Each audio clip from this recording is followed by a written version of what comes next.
February 23, 1945. Beneath the black volcanic sand of Iwo Jima, the air trembled.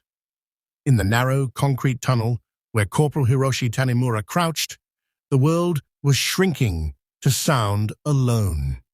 A muffled clank, a deep metallic breath, and then the unmistakable growl of something alive and inhuman. The ground shook again, and a dull, rolling heat pressed through the rock walls, carrying with it the smell of oil and something sweetly metallic. Someone whispered, "The dragons are here." Outside, on the ash plains above, the U.S. Marines' M4 Sherman Zippo tanks advanced in deliberate rhythm. Each bore a modified hull, sprouting a nozzle like a serpent's mouth. When the command came, liquid fire arced in a 10-second burst that painted the horizon orange. The tunnels convulsed with light. Men clamped hands over their ears, gasping as the air itself turned against them. Tanimura had served in China and the Philippines. He had seen artillery barrages that tore hills apart, had heard screams fade under dust and silence. But this was different. This was not bombardment. It was annihilation by breath. The flame was not a weapon. It was a living force, devouring oxygen, crawling into crevices, finding every hidden pulse. He pressed his palm against the cool stone, as if the rock could still protect them from something that felt like a god's punishment.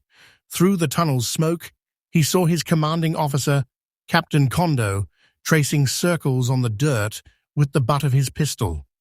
"Remember," the captain whispered, "this island is the empire itself. If it burns, we burn with it." Above them, the island burned indeed, terraces of smoke spiraling into the Pacific wind. Somewhere beyond that wall of flame, the stars and stripes would soon rise over Suribachi. But here, beneath the scorched earth, a single medic listened to the sound of the engines and knew something irreversible had entered the war. A machine that breathed fire and silenced faith. Before we move deeper into this forgotten story, subscribe to POW Tales, where real history speaks. The tunnels of Iwo Jima still smolder in memory, but to understand how they became this furnace of endurance and terror, we must first look beyond the island, to the grand strategy that demanded its sacrifice. By early 1945, the Pacific War had turned into a relentless geography of loss for Japan.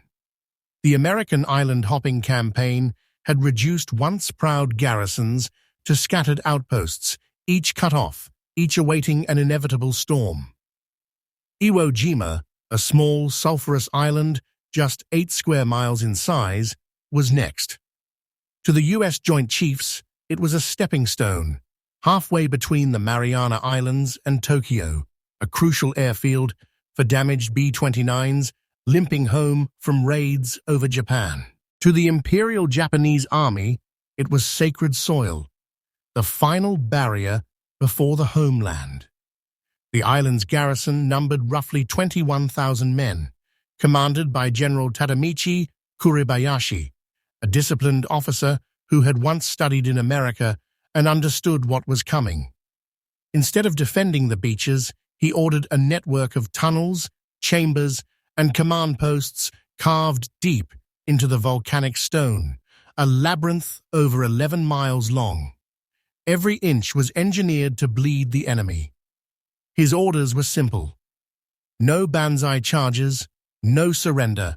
Kill 10 before you die. When Corporal Hiroshi Tanimura arrived weeks before the invasion, he found the island transformed into an underground hive.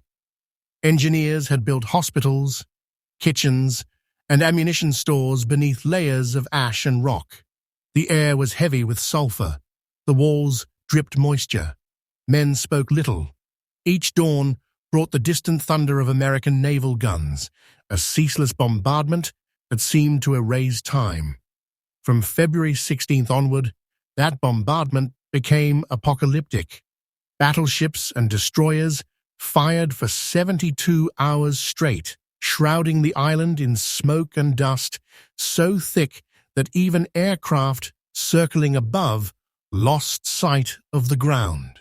And yet, when the bombardment ceased on the morning of February 19th, and the first wave of Marines stormed the beaches, the Japanese guns erupted from silence, intact, waiting. The first days were chaos. The volcanic ash was too soft for tanks, vehicles bogged down, men clawed upward through smoke and machine gun fire. Kuribayashi's defenders struck from hidden apertures, from tunnels that seemed to breathe men. Like the island itself was alive. The Americans called it hell with the lid off. But even in this engineered inferno, something was changing. American planners had learned from previous island battles, Saipan, Peleliu, Tarawa, where flame was the only language that could speak to stone. They brought new weapons now, not only handheld flamethrowers, but armored versions, mounted on Sherman tanks. In California, engineers of the Seabees and Marine Corps Depot Maintenance Division had experimented for months with these flame tanks, fitting the Mark I flame projector into the hull of the dependable M4A3 Sherman. Each could carry hundreds of gallons of napalm-thickened fuel, capable of firing jets of flame over 100 yards. They were meant to clear bunkers without risking infantry, a terrifying solution to a tactical nightmare. Few Japanese soldiers knew these machines existed. The first rumors reached Iwo Jima through fragmented radio intercepts and surviving officers from earlier campaigns. Tanks that breathe fire, some said, the Americans have built dragons. Others dismissed it as propaganda. Kuribayashi himself, pragmatic and unsentimental, noted in his diary that if such weapons exist, they will only hasten the soldier's courage. But the courage of flesh could not match the science of fire. By February 22nd, as the Marines fought toward the island's central plateau, engineers prepared to unleash the first of the Zippo tanks. On the southern slopes of Suribachi, beneath layers of black dust and hidden bunkers, Japanese soldiers like Tanimura began to feel the vibrations that meant something new was entering the battle. He wrote later, in a post-war note preserved in the National Institute for Defense Studies archive, "We heard an engine different from the others. It was not the harsh growl of armor climbing rock. It was deeper, like breathing through metal. Then came a sound like wind catching fire. That sound, strange, rhythmic, and deliberate, would mark the beginning of Iwo Jima's second phase, the War of Flame. The introduction of the flamethrower tank was not an improvisation of the battlefield, but the culmination of methodical American engineering born of necessity. War Department memoranda from late 1944 revealed the pressure behind it, commanders demanding faster bunker clearing methods to save infantry lives. One report from the Pacific Fleet's Ordnance Division read, "Enemy tunnel systems require flame application sustained beyond man-portable capacity. In plain words, human lungs couldn't outlast Japanese stone." Thus, the Marines' Zippo project was accelerated in Hawaii and California. Combat mechanics converted standard Sherman M4A3s by replacing their front machine gun with a Mark I flamethrower projector, its tanks of fuel and compressed air mounted where ammunition once sat. The irony was cruel. The same space that had held shells for destruction now stored the elements of liquid fire. These tanks would be operated by 3 or 4 men, sealed in steel while carrying volatile napalm under high pressure. Many crews joked grimly that their life expectancy was about 2 bursts. But the Marines trusted them because they worked. By the time the invasion of Iwo Jima began, each of the 3 Marine divisions had received a small contingent of these modified Shermans. Their deployment followed strict doctrine. Infantry would identify bunker entrances, tanks would approach under cover of suppressing fire, and then, at a signal, unleash flame through apertures, vents, and cracks. The effect was devastating. Japanese soldiers rarely had a chance to escape. Even if not directly struck by fire, the flames consumed oxygen and left suffocating smoke. For American war correspondents watching from the beach, the sight was mesmerizing and horrifying in equal measure. One correspondent for Stars and Stripes described the flame that moved like water, noting how the heat waves shimmered above the tanks like a mirage over hell. Another, writing privately to his editor, confessed, "We have built dragons, and they answer to us." The Japanese soldiers underground had their own perspective, and it was far more visceral. Surviving diaries, later translated and held in the Yasuko Uni archives, speak of the confusion as entire corridors filled with unbearable heat. "It was not death that frightened us," one soldier wrote. "It was the sound of air itself catching fire." Another described men clawing for breath in the dark, light flickering through ventilation holes as though the island's lungs were burning. For Tanimura, the young medic, the moment arrived when one of these tanks approached the ridge above his tunnel complex. He recalled how the air pressure changed first, a pulsing vibration through the rock, followed by a hiss that seemed to inhale before exhaling flame. The tunnel lights flickered out. Heat crawled along the walls. His medical kit began to melt. Then came the screams from the adjacent shaft, not from the wounded, but from those simply trying to breathe. American records later confirmed that the first major use of flamethrower tanks on Iwo Jima occurred near Hill 302 during the reduction of a fortified strongpoint the Marines nicknamed Turkey Knob. The tanks expended nearly 1,000 gallons of napalm in a single afternoon, clearing 12 bunker positions that had withstood days of bombardment. The result stunned both sides, efficiency at the cost of horror. When the smoke cleared, Japanese survivors retreated deeper underground, abandoning burned tunnels. For them, the island's volcanic breath, once their shield, had turned against them. In Washington, the War Department hailed the results as proof of technological superiority. In Tokyo, reports trickled in through coded transmissions and broken signals. "Enemy flame weapons effective beyond expectation," one dispatch read. "Morale impact severe," yet the word shock barely captures what men like Tanimura felt. To witness fire controlled so precisely, wielded by machines impervious to bullets, was to see the boundary between life and death mechanized. The island was not yet lost, but the meaning of the fight had changed. The days ahead would transform fear into a daily rhythm of survival underground, where men learned to ration not only food, but air itself. The descent begins, where breath itself becomes the enemy. The tunnels of northern Iwo Jima were black veins running through fevered rock.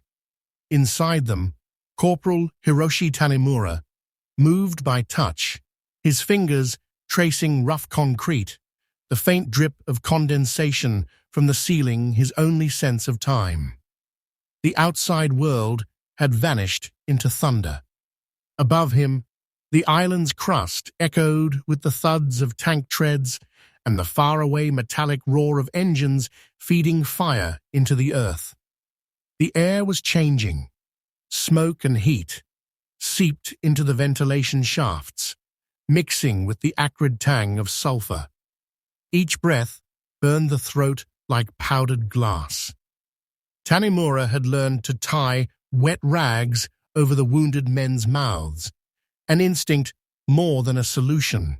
He was no longer a medic in the sense of curing, he was merely delaying death's schedule. They called the flamethrower tanks Honosha Sensha, flame chariots.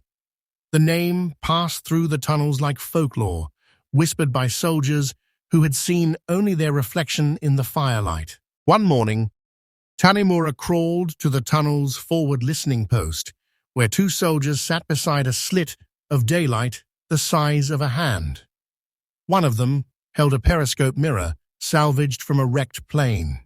When he angled it upward, Tanimura saw a scene so alien it froze him. A line of American tanks moving slowly across the slope, their hulls blackened, their nozzles turning like living heads. Then one stopped. The nozzle tilted, paused, and a jet of liquid flame swept sideways, washing over the ground like wind. Even from within the tunnel, he felt the shock of air displacement. For a moment, it seemed as though the sky itself had ignited. That night, when the heat finally ebbed, Tanimura tended to the burned survivors, dragged from a collapsed shaft nearby. Their bodies glistened under the faint light of a battery lamp. The smell of scorched flesh was constant, a mixture of oil and sweet decay. One man, his voice gone, traced characters on Tanimura's arm, with a trembling finger, the word Mizu, water. There was none left.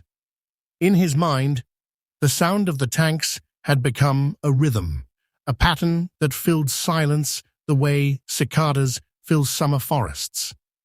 He began to count the intervals between bursts, predicting when the next wave would come. Like breath, he wrote later, the enemy's breath. It exhaled fire, then waited before inhaling again. He realized the motif without naming it. The breath of life turned against them. Where once his medical training had taught him to preserve oxygen, to help the wounded breathe, now he fought in a place where air itself betrayed. Outside, the Marines were advancing in brutal inches. Every cave, every crevice had to be sealed or burned. The flamethrower tanks moved with practiced precision, their operators sweating behind armor, following hand signals from infantry spotters. The heat distorted the battlefield. Even the sand shimmered as if alive. In Marine after-action reports, the descriptions are technical. Objective neutralized, 200 gallons expended. But in the tunnels, it translated differently. Air vanished, light screamed. We waited for darkness to return. By early March, Tanimura's unit was reduced to 30 men out of nearly 100. They no longer spoke of victory. Their maps were meaningless, their orders redundant. Life had become a rotation between choking smoke and brief moments of stillness, where each man measured the tremor of his own heartbeat. Some carved messages into the walls, short phrases, names, half-finished haiku. One, found decades later by recovery teams, read simply, "The earth exhales fire. We breathe it back." It was not poetry, but a final report from a world where air had become both weapon and witness. By the second week of March, the island had become a furnace. The tunnels, once conceived as sanctuaries, were now ovens sealed by rubble and smoke. The ground above glowed faintly at night, embers under volcanic ash. For Corporal Tanimura, each shift felt like an endless descent into breathless sleep, the boundary between waking and asphyxiation thinning by the hour. He spent most of his time near the field aid post, a crude alcove carved into the rock. The supplies were gone. No morphine, no clean bandages, no water. He treated burns with damp sand, binding the wounds with shredded shirts. Men lay silent, their eyes wide open even in unconsciousness.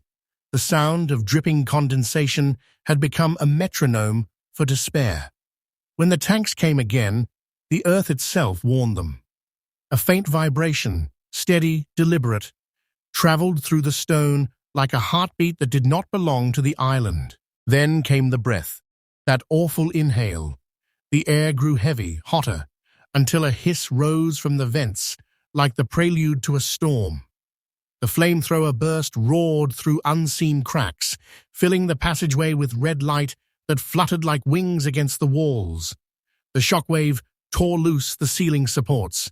Dust and ash rained down. A young soldier screamed for his mother, a word that no discipline could suppress. Another tried to run, but was engulfed by the flash. Tanimura threw himself flat, covering his face, his lungs spasming as the air turned to smoke. When he opened his eyes, the tunnel's entrance had collapsed, their only route to the outer trenches gone. Hours passed. The light outside faded, and with it came a silence almost worse than the flame. The men were trapped in a bubble of their own breathing, counting the seconds between coughs. Some whispered prayers to the kami of fire. Others simply pressed their faces against the rock, as if stone could lend them air. In those stifling hours, Tanimura found his thoughts drifting to his mother's garden in Shizuoka. The rows of green shoots and the smell of wet soil after rain. He imagined the sound of the wind moving through rice stalks, the easy rhythm of normal life. It felt impossible now that such a world had ever existed. When rescue teams from another tunnel finally dug through to them, half of his unit was gone.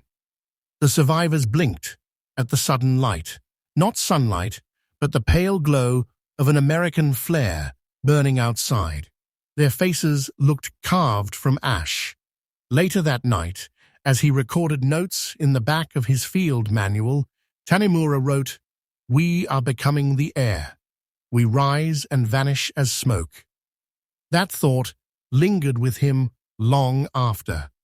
For all the rhetoric about honor and sacrifice, for all the talk of the emperor's eternal spirit, the truth inside those tunnels was simple. Men were suffocating, not dying for ideals, but for breath.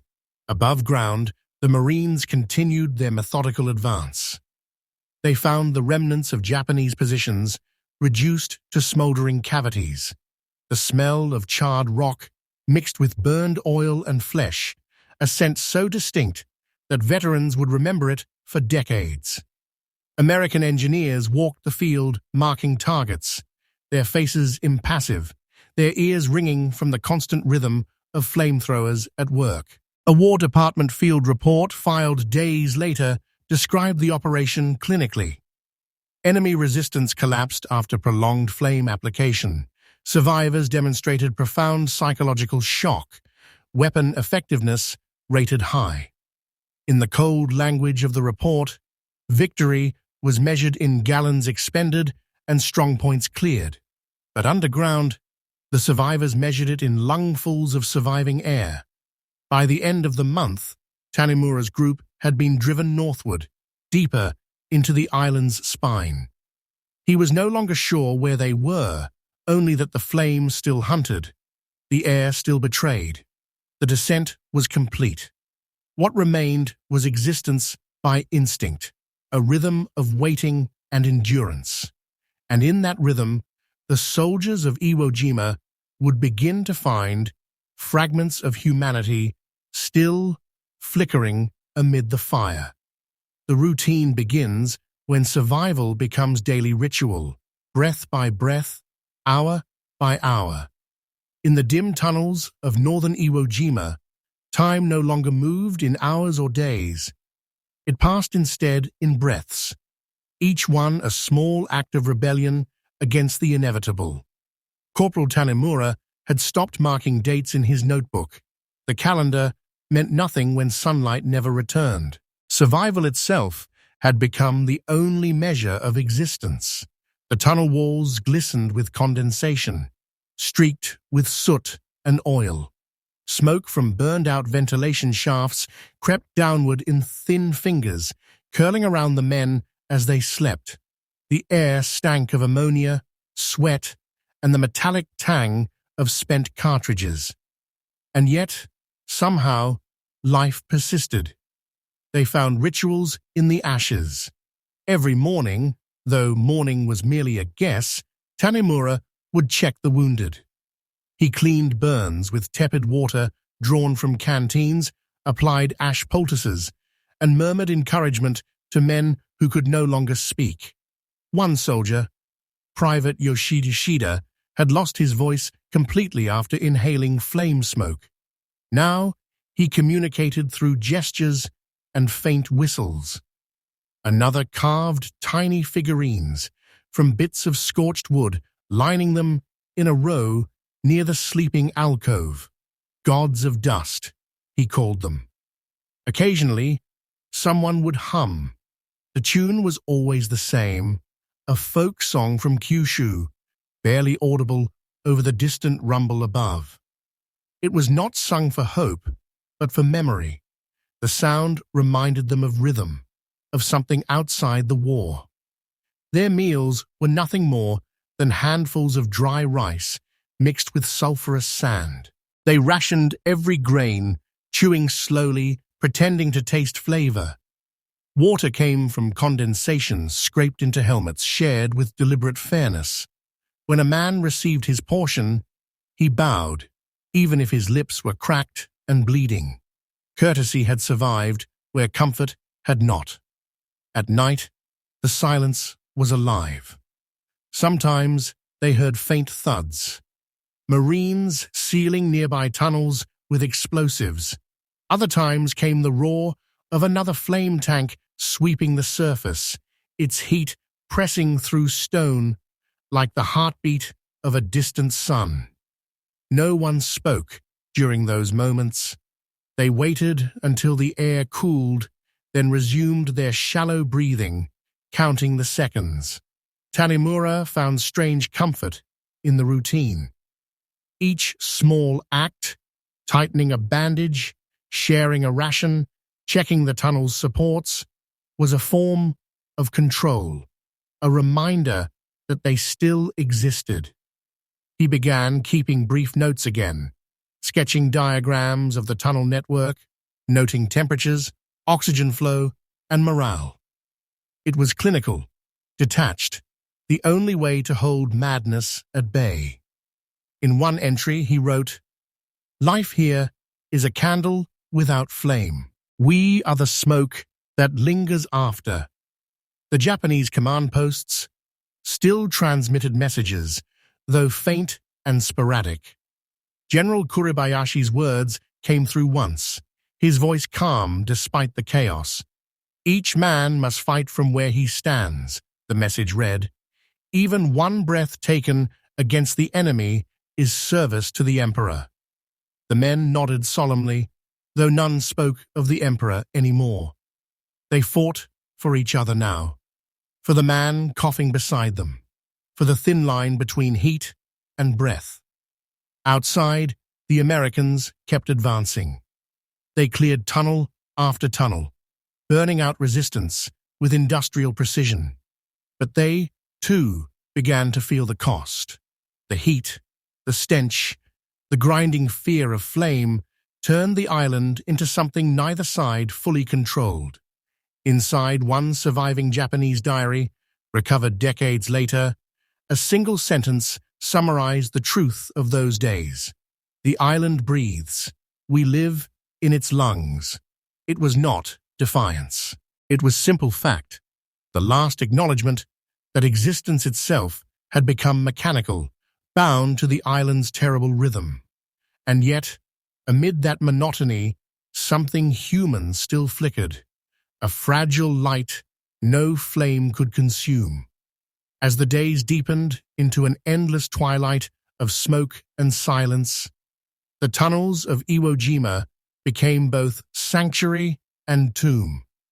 The men adapted to the rhythm of confinement, not out of hope, but out of stubborn discipline. They cleaned their weapons even when ammunition was nearly gone, recited silent prayers before non-existent meals, and shaved when the air itself burned their lungs.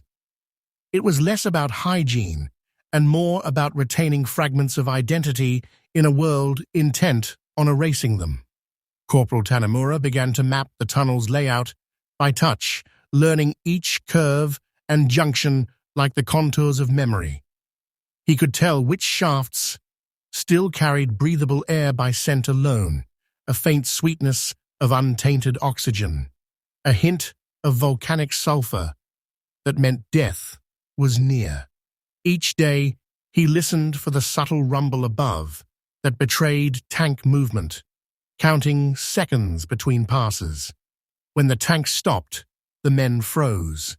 They had learned the pattern. Silence meant danger. Once, the Americans detonated charges too close. The ceiling cracked, dust cascaded, and one soldier was buried instantly. The survivors dug him out with helmets, hands, and bayonets, pulling at the earth until his face reappeared. He was already gone. They buried him beside the sleeping alcove, wrapping him in his tattered blanket. No one wept. There was no time for mourning, only the continuation of tasks. In the dark, imagination became both comfort and enemy. Some men dreamed of the sea, of home shores, of clean wind. Others hallucinated, claiming to see lights flickering along the tunnel walls, or the outline of civilians walking past, untouched by war. Tanimura did not correct them. If illusion brought calm, he let it live. Then, one night, the air shifted, faint vibrations through the stone, a new sound beneath the familiar thunder. It was rhythmic, metallic, and foreign. The men pressed their ears to the floor. It was the sound of an engine moving steadily, not on the surface, but closer. When the first searing heat rushed through a nearby shaft, they understood. The Americans were using pipes to funnel flame deeper underground. The temperature rose in minutes. The tunnel walls hissed. Moisture turned to steam. Smoke seeped through cracks like breath from a wounded beast. Tanimura shouted orders. Close the vents. Block the side passages with sandbags. Fan the air with blankets. They worked mechanically, but the fire was not mechanical. It was alive.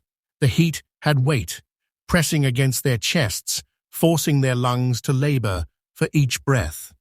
A wounded man began to pray aloud, his voice hoarse and trembling. Others joined, whispering fragments of sutras, snatches of home songs. The flames roared louder, devouring oxygen, turning sound into vibration. It was like standing beneath a collapsing star.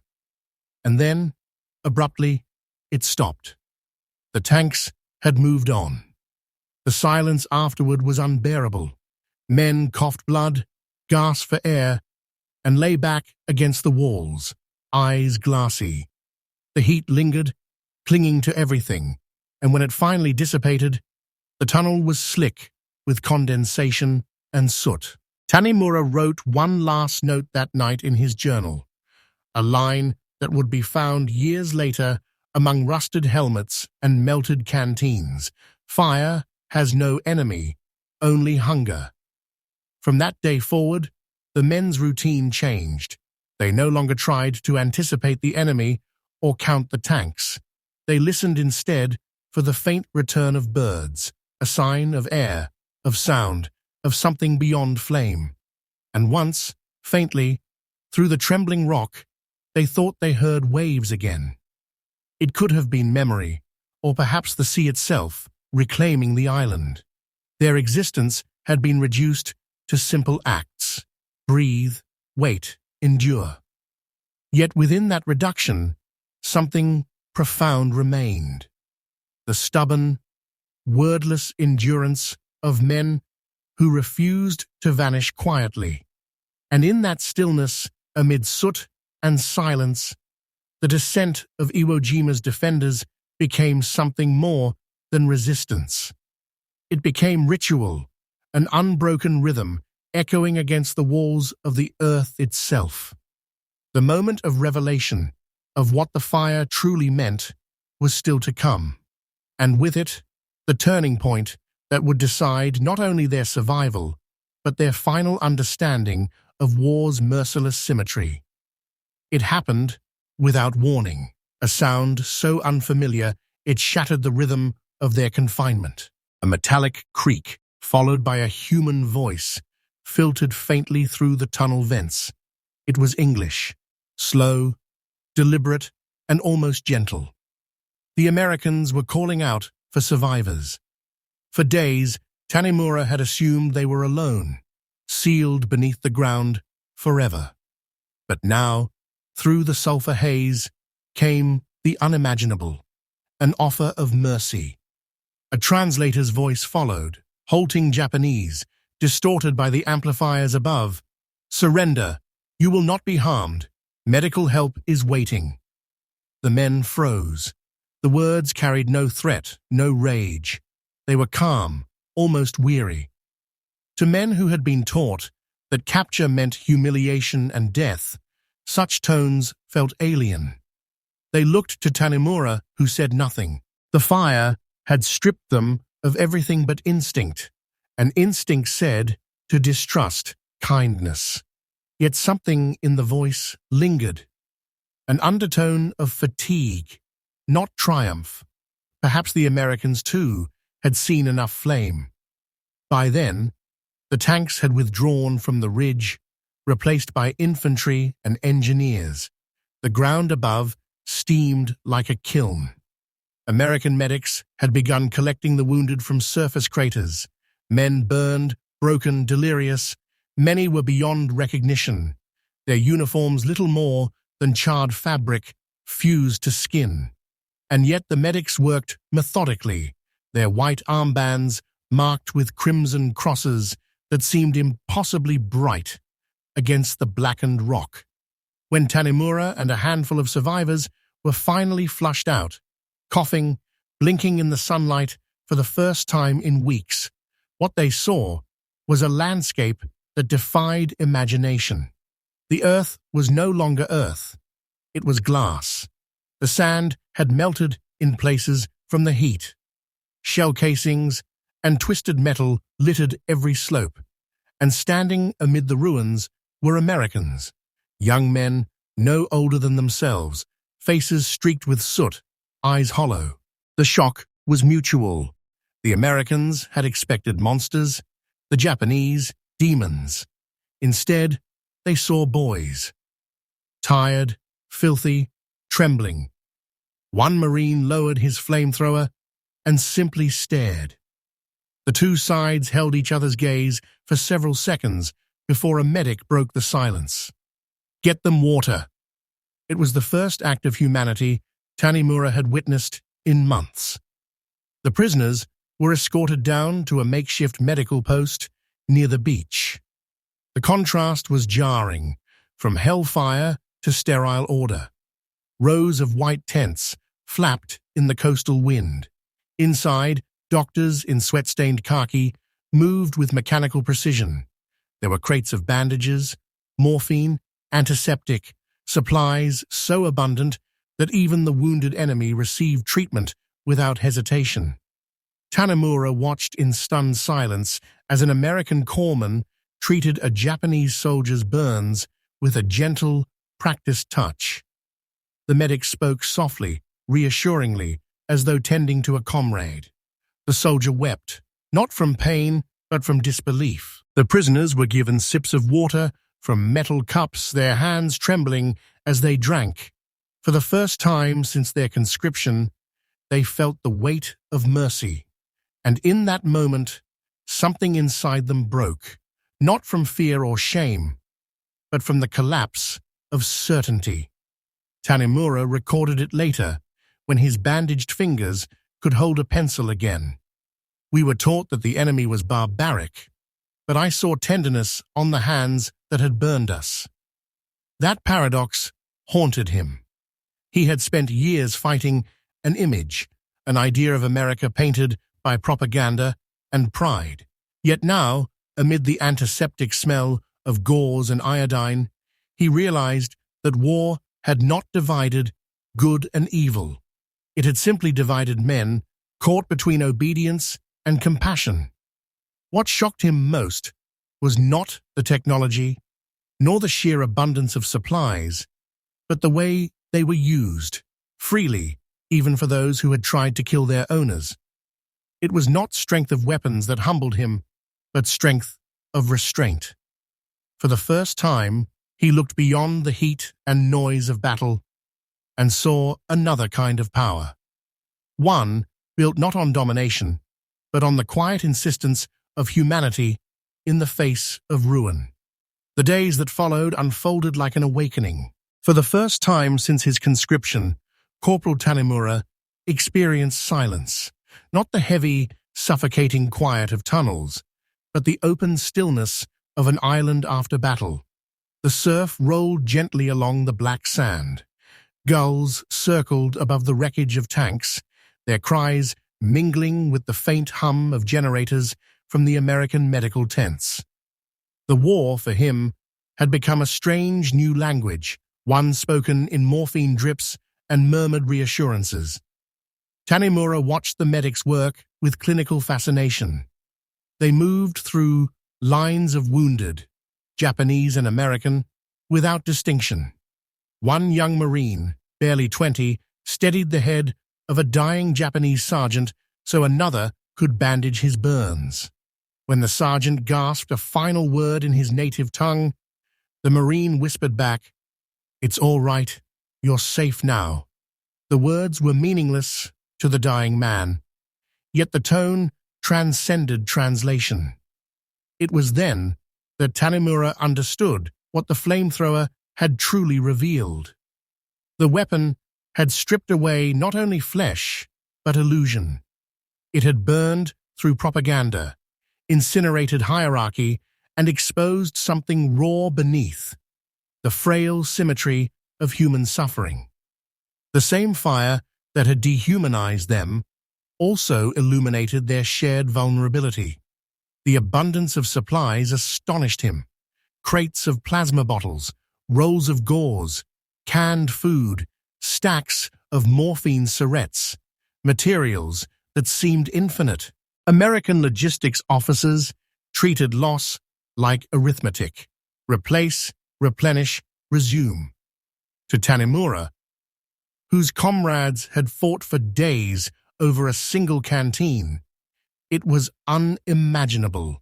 The island itself had become an extension of American industry, every wounded body a component in an efficient machine of survival. In his mind, he contrasted this with Japan's hollow warehouses, the shortages that had defined his army's life. Here, medicine seemed as plentiful as bullets. He asked one American interpreter, haltingly, how it was possible. The interpreter shrugged, smiling faintly. "Back home, we make everything." Those words stayed with him. They were not boastful, just matter of fact, a reflection of a system so vast and organized that compassion had become a function of production. America could afford mercy because it could afford everything else. Days passed. The Japanese prisoners grew accustomed to routines of treatment. Bandages changed, injections given, meals distributed. Some began to speak softly to their captors, exchanging fragments of language.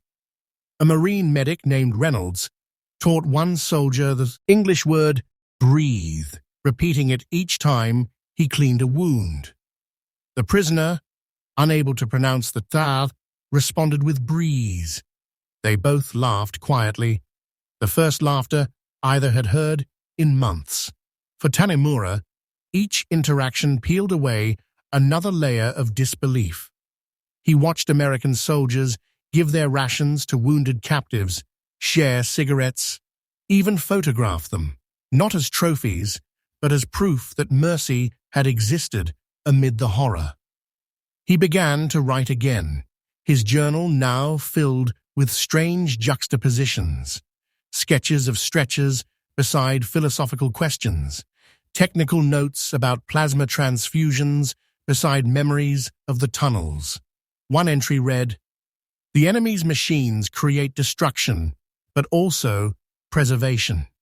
Their hands build both flame and healing. Perhaps this is their true weapon. Balance." It was a thought that would haunt him long after captivity. For while Japan's war ethos had glorified death in service, America's arsenal seemed built around the preservation of life, even, paradoxically, the lives of its foes. That difference, he realized, was not merely strategic. It was cultural. When the surviving prisoners were finally shipped to Guam for transfer to POW camps, Tanimura looked back at Iwo Jima from the deck of a transport ship. The island smoldered behind them, its slopes scarred by craters and trenches. Smoke still rose from the places where flame tanks had cleared tunnels. But in his memory, the image that endured was not of fire. It was of a medic's hand, wrapping gauze around the wrist of an enemy. He would later write, "The war taught me to fear machines.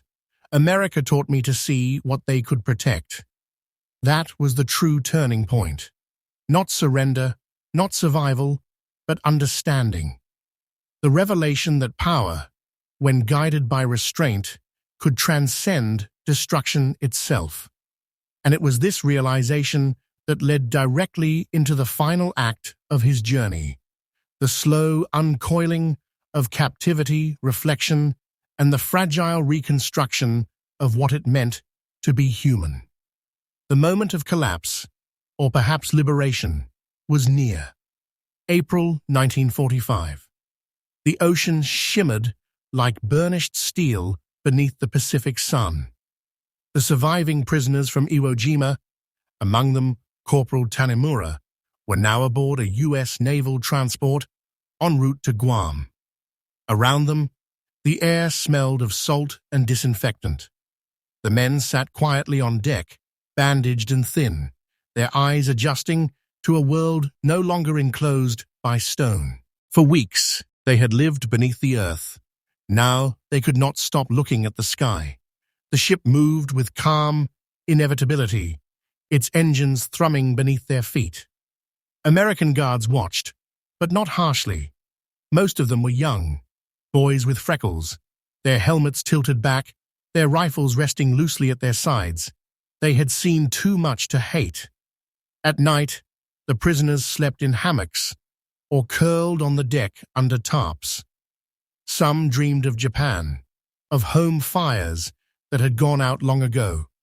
Others simply listened to the ocean, the vastness of it, the impossible sense of movement after stillness.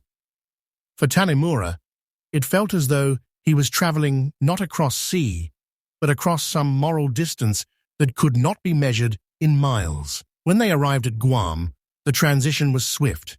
Trucks waited on the docks, lined with white stars and dust.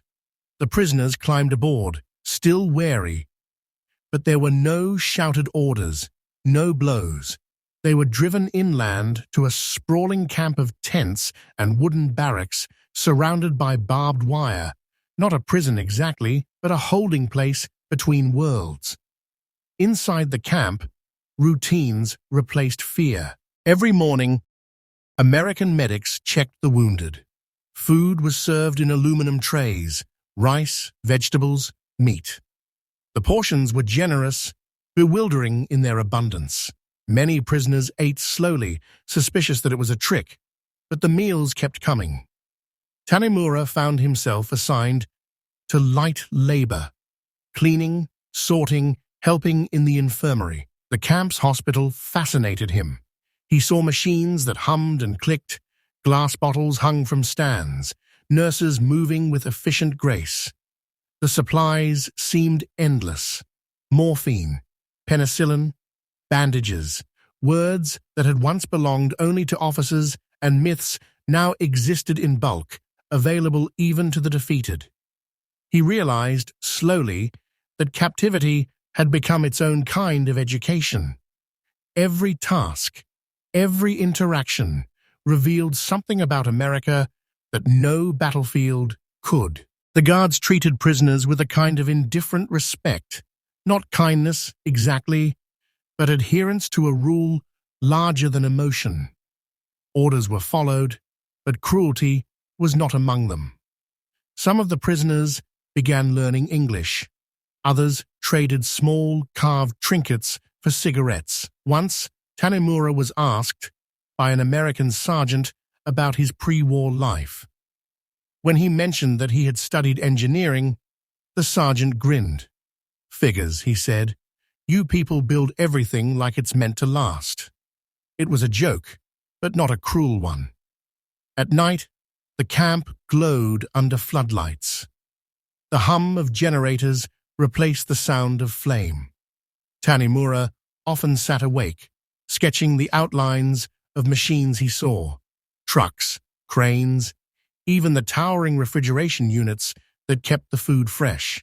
He was no longer a soldier, but an observer, his curiosity reawakening in captivity. Letters from home were rare, censored, and late. The few that arrived spoke of ruins, Tokyo bombed, families displaced. Japan was burning now, as Iwo Jima had burned. The irony was unbearable. While he had survived the fire of war, his homeland was being consumed by another kind of flame. One evening, an American radio operator let the prisoners listen to a news broadcast. It was brief, but clear. The Americans had captured Okinawa. The next step, everyone knew, would be the homeland itself. The Japanese prisoners sat in silence. For them, the war was no longer a distant map. It was the fading of everything they had once believed eternal. And yet, in that silence, something began to change. Survival no longer felt like guilt.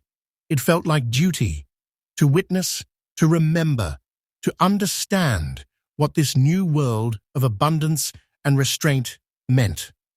The collapse of their old faith had become the first step toward another kind of liberation. By late summer 1945, the air in Guam hung heavy with humidity and rumor. Prisoners whispered about strange new weapons, explosions so vast they could erase entire cities. Tanimura dismissed them at first, assuming they were exaggerations meant to mock Japan's defeat. Then, one afternoon, an American interpreter read an announcement over a loudspeaker. His tone was measured, almost weary. "The war is over. Japan has surrendered." The camp fell silent. No one moved. The words seemed too large to fit inside their minds. For men who had fought to the edge of extinction, surrender was a concept that didn't belong to language. Some bowed their heads. Others stared blankly at the ground. A few wept, not from grief, but from the sheer collapse of everything that had once given shape to their suffering. That night, rain fell hard across the island. The water pooled in the dirt paths between barracks, washing away footprints and ash. Inside one of the tents, Tanimura sat with a small group of fellow prisoners, listening to the distant thunder. "So it ends," one murmured. Tanimura nodded, but said nothing.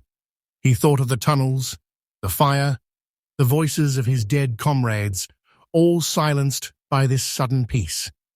It felt unreal, almost indecent, to survive. In the following weeks, the camp's rhythm changed again. The guards grew more relaxed, their rifles slung casually.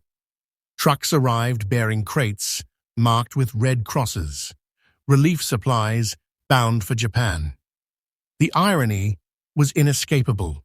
America's machines of war were now carrying food and medicine to the very people they had bombed. The same efficiency that had once fueled destruction now turned toward rebuilding.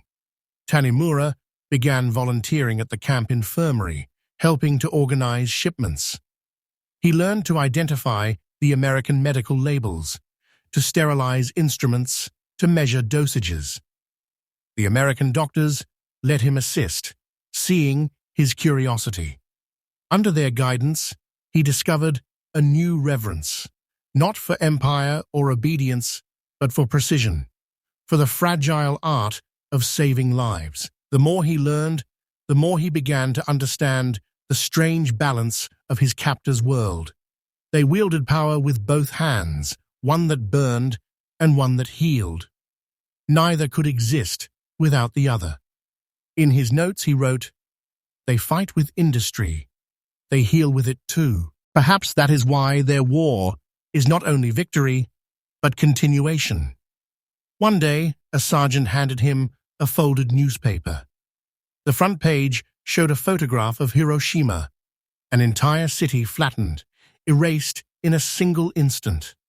Beneath it, another image, American soldiers handing water to survivors, two extremes of the same species of mercy and ruin. Tanimura stared for a long time. The weapon was beyond comprehension, yet the gesture was familiar. Fire followed by aid, destruction followed by order. When repatriation finally began in early 1946, the Japanese prisoners were lined up at dawn, their names checked against lists typed on carbon paper. Tanimura carried his small notebook, its pages filled with sketches and words he could barely read anymore, smudged by sweat and rain. As they boarded the transport ship home, an American medic approached him. "You'll be a doctor one day," the man said, smiling. "Just don't stop writing things down." The voyage home was quiet. The sea stretched endlessly, the horizon pale and unbroken. Some men sang softly, others stared into the distance, unable to imagine what waited beyond the fog. For Tanimura, liberation felt less like freedom and more like inheritance, a burden to carry forward. When Japan finally appeared on the horizon, a grey shadow of mountains rising from mist, he felt neither triumph nor despair, only an overwhelming sense of continuity, that life, however scarred, insists on returning. The docks were crowded with officials, doctors, and silent civilians. The returning soldiers were thinner, quieter, older than their years. Tanimura stepped onto the pier and looked up at the sky, the same vast sky he had first seen aboard the American ship months earlier. He thought of the tunnels, the fire, the sterile white of medical tents, and the strange mercy of machines. Everything had changed, yet the wind smelled the same. Salt, smoke, and something faintly sweet, like memory refusing to die. He would later write in his final entry, "I once feared the flame that consumed the earth. Now I understand it was never the fire, but what came after, that defined us." That realization, born of captivity, tempered by compassion, became the quiet liberation none of them expected. The war had burned away illusion. What remained was humanity, raw and unfinished, still capable of tenderness amid ruin. And from those ashes, the story of aftermath would begin to take shape. Tokyo, 1949. The city no longer smoldered. The ruins had become scaffolds. The air, once heavy with ash, now smelled faintly of new paint and coal smoke. Japan was rebuilding itself out of dust, street by street, one steel beam at a time. Amid the clatter of construction, former soldiers moved like ghosts through a world that had learned to smile again. Corporal Tanimura, no longer a soldier, no longer a prisoner, stood outside a small hospital near Ueno, his hands steady, his white coat spotless. The name stitched above his pocket read Tanimura K. He was now an orderly, apprenticing under American-trained Japanese doctors in a clinic built with occupation funds. The irony was never lost on him. The same nation that had once burned his tunnels now provided the medicine that filled his shelves. Inside, the hum of modernity was unmistakable. Fluorescent lights flickered over metal trays, sterilizers hissed, thermometers clicked under glass. There were cabinets of antibiotics, rows of clean syringes, boxes of bandages printed with U.S. Army Medical Depot. The abundance that had once astonished him in Guam was now routine. Institutionalized compassion, delivered in crates and catalog numbers. He moved through the wards with quiet efficiency, tending to patients who bore the lingering wounds of war, malnutrition, radiation sickness, shrapnel scars. Most never asked about his past. Those who did received only a faint smile. He had no interest in retelling battles. His war existed now only in touch. The way he turned a patient's wrist gently, the way he paused before tightening a bandage, as though remembering another hand that had done the same for him. Outside the hospital, Tokyo pulsed with contradictions. American jeeps rolled past street vendors selling grilled fish. Neon lights flickered over piles of rubble. Schoolchildren in clean uniforms saluted foreign soldiers with shy curiosity. The city lived in translation, half in Japanese, half in English. For many veterans, the Reconstruction years were a slow surrender of pride. Yet for Tanimura, it was something different, a reclamation of purpose. He began studying medicine formally at night under an education program for returning servicemen. His notebooks filled again with sketches and equations, the same disciplined lines he had drawn in the tunnels, now transformed into anatomy diagrams and dosage charts. Sometimes, when he walked home past the burned-out districts still awaiting reconstruction, he would stop and watch the cranes swing overhead. Their movement reminded him of the flamethrower tanks, slow, mechanical, deliberate. But these machines built, rather than destroyed, the same engineering precision, redirected toward creation.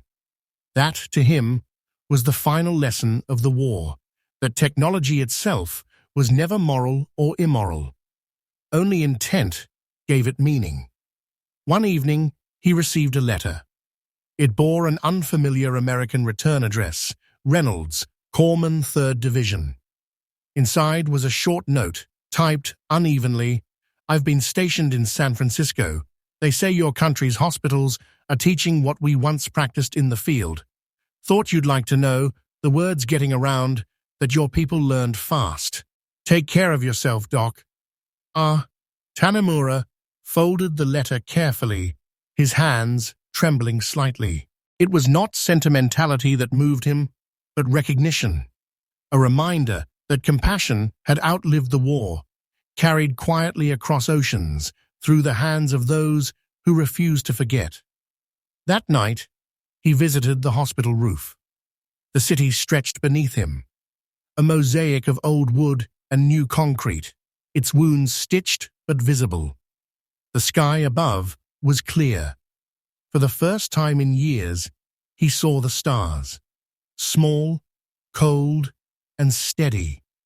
In the distance, trains rumbled through rebuilt stations, carrying goods packed in refrigerated cars, medicines wrapped in wax paper, engines built with American steel and Japanese precision. The hum of machinery, once the sound of fear, had become the pulse of renewal. He closed his eyes and felt the night breeze. Cool, unthreatening. The same element that had once carried the roar of flame now carried only the sound of life continuing. The war's silence had not vanished. It had simply changed its tone. By the early 1950s, Japan's recovery had gathered a rhythm that even Tanimura could not have imagined in those first hollow post-war years. The country was rebuilding faster than memory could keep up. Factories roared again, ports thrummed with exports, and American advisors praised Japan as a miracle of discipline. Yet beneath the optimism, the nation still carried its quiet bruises. Tanimura had risen from orderly to full physician's assistant, working now in a larger Tokyo hospital run jointly by Japanese and American staff. The building was modern, wide corridors, tiled floors, the smell of disinfectant and coffee. A framed portrait of General MacArthur still hung in the administrative office, though no one paid it much attention anymore. The Americans were slowly leaving. What remained was the structure they had built, a system of medicine that fused precision with mercy.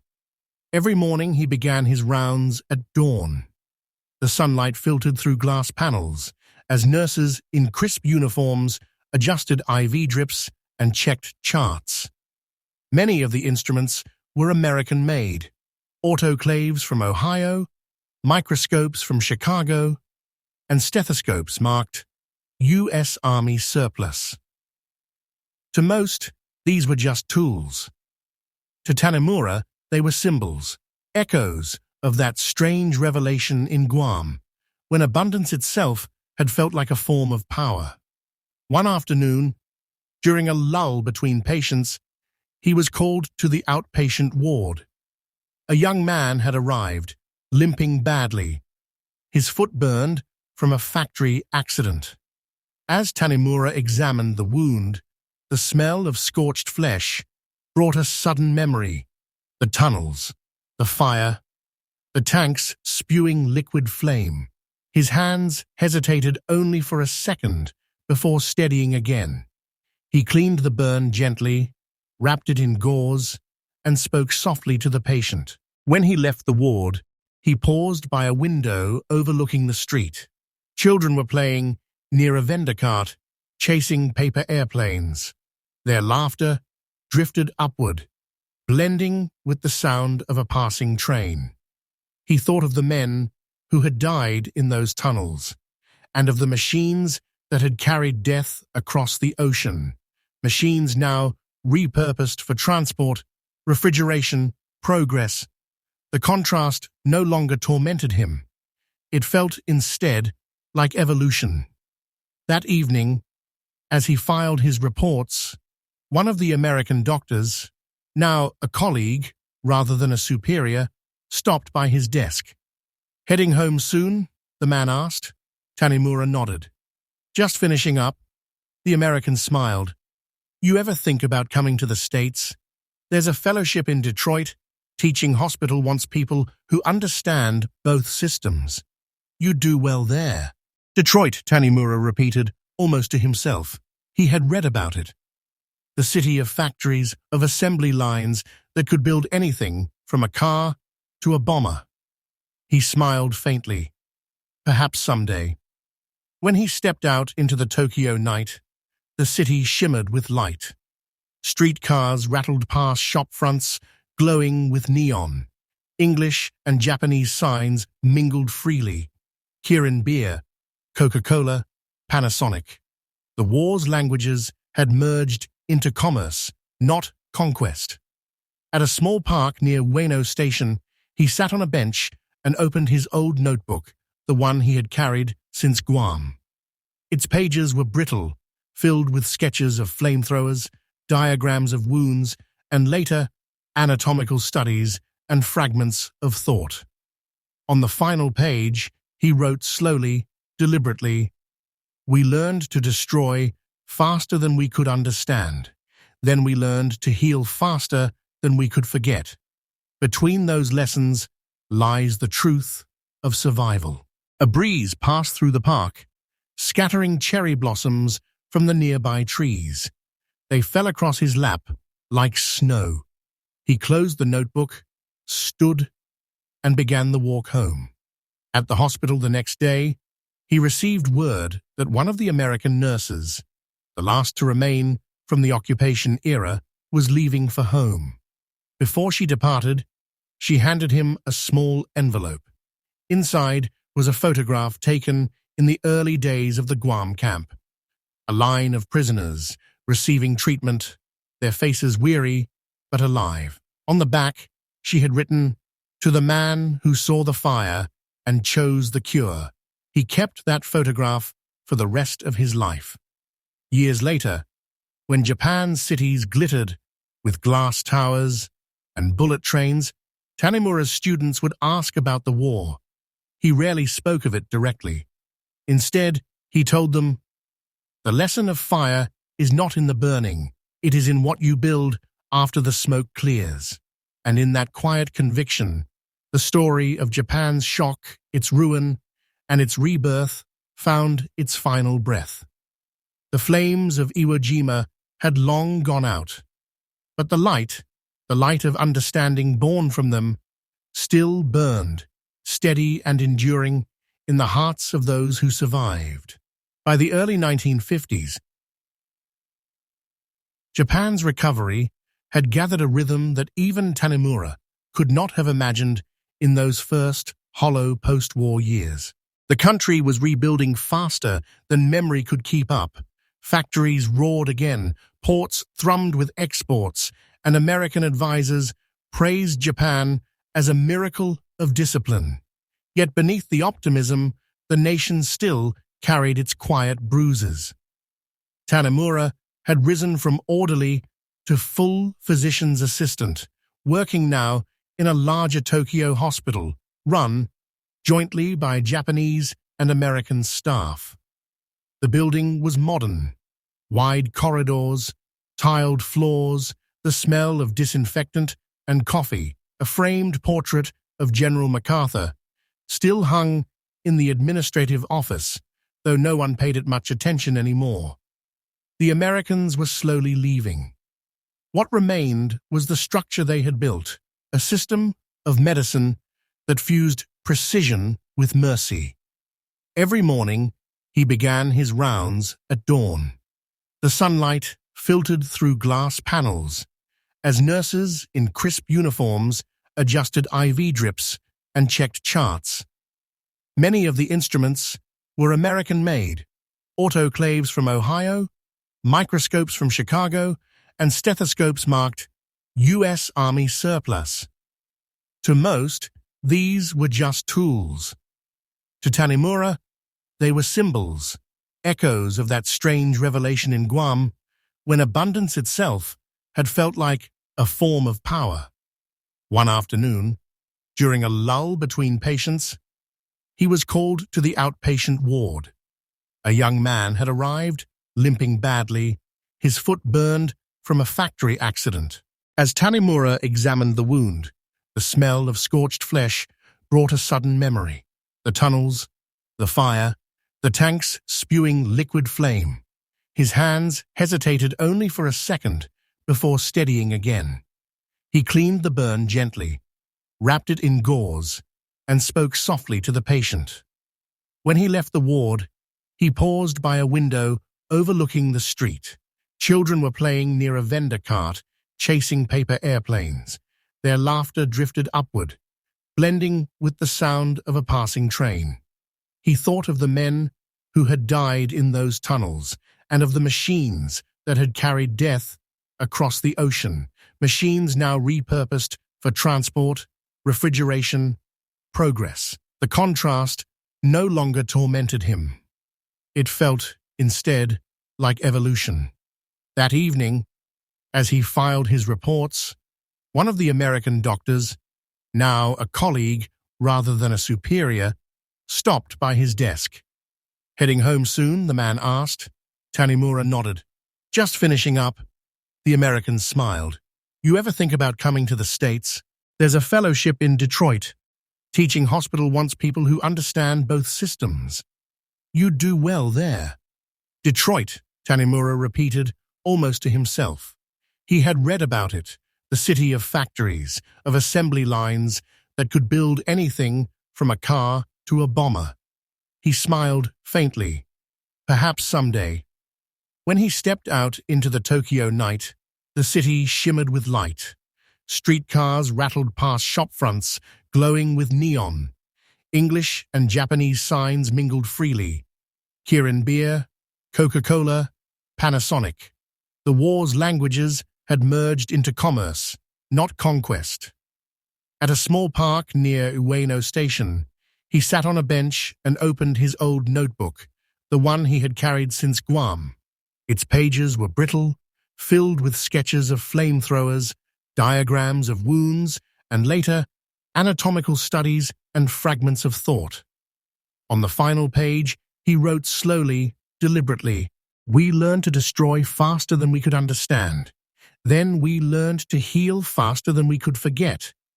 Between those lessons lies the truth of survival." A breeze passed through the park, scattering cherry blossoms from the nearby trees. They fell across his lap like snow. He closed the notebook, stood, and began the walk home. At the hospital the next day, he received word that one of the American nurses, the last to remain from the occupation era, was leaving for home. Before she departed, she handed him a small envelope. Inside was a photograph taken in the early days of the Guam camp, a line of prisoners receiving treatment, their faces weary but alive. On the back, she had written, "To the man who saw the fire and chose the cure." He kept that photograph for the rest of his life. Years later, when Japan's cities glittered with glass towers and bullet trains, Tanimura's students would ask about the war. He rarely spoke of it directly. Instead, he told them, "The lesson of fire is not in the burning. It is in what you build after the smoke clears." And in that quiet conviction, the story of Japan's shock, its ruin, and its rebirth found its final breath. The flames of Iwo Jima had long gone out, but the light of understanding born from them, still burned, steady and enduring in the hearts of those who survived.